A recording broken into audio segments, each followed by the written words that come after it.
मलेच्छन का मर्दन करो कालिका माई, मूंद मुख डंडिन को चुगलो को चबाई खाई।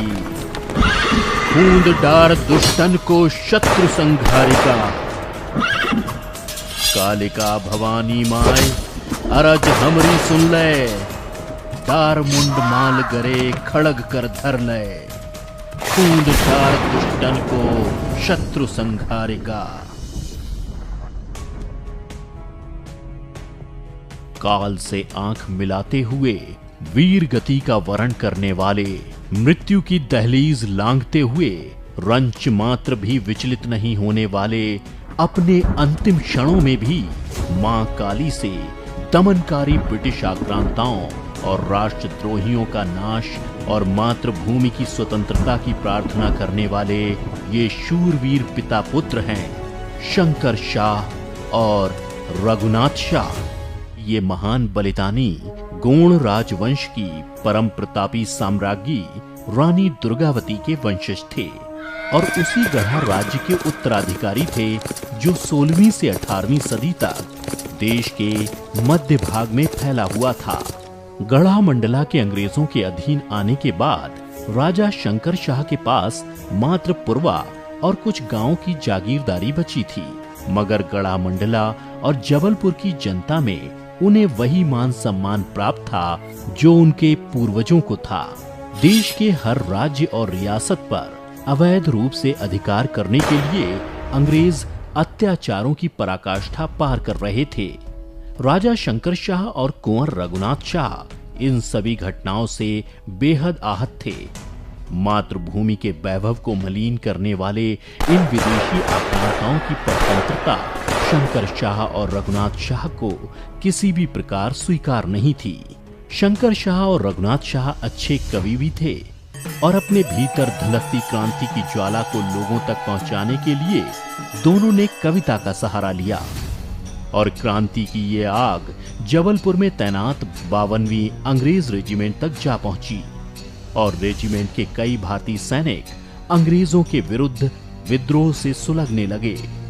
ये 1857 की क्रांति का काल था जब देश के अधिकांश भागों में अंग्रेजी शासन के विरुद्ध विद्रोह पनप रहा था। मध्य भारत में राजा शंकर शाह इस क्रांति की अगुवाई कर रहे थे। उन्होंने पुरवा में आसपास के जमींदारों और राजाओं की सभा बुलाई जिसमें रानी अवंतीबाई और 52वीं अंग्रेज रेजिमेंट के कुछ विद्रोही सैनिक भी शामिल हुए।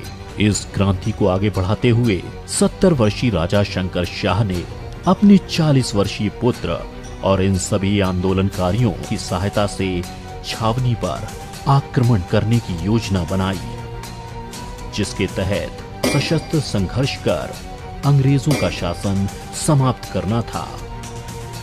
किंतु छावनी पर आक्रमण के बस कुछ ही दिन पहले अंग्रेजों को इसकी भनक लग गई और अंग्रेज डिप्टी कमिश्नर ने एक गुप्तचर को फकीर के भेष में गढ़पुरवा भेजा।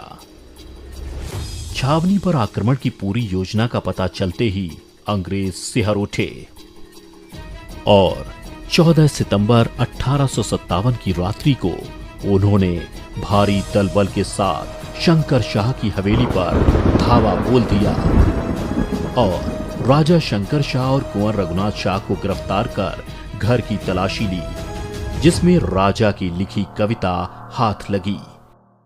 इसी तरह की कविता कुंवर रघुनाथ शाह की हस्तलिपि में भी मिली।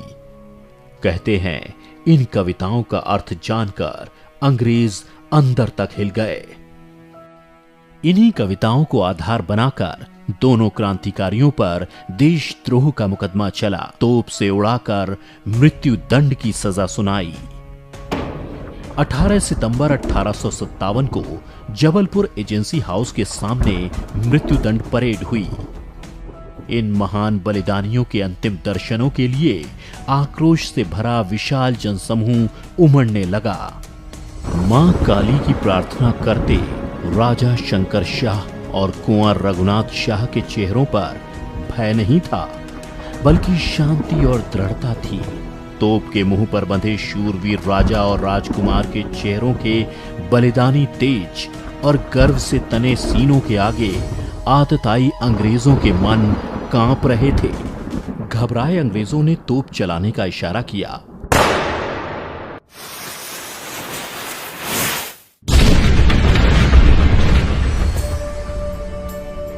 तोप के धमाके के बाद राजा शंकर शाह और कुंवर रघुनाथ शाह के शरीर क्षत विक्षत हो गए।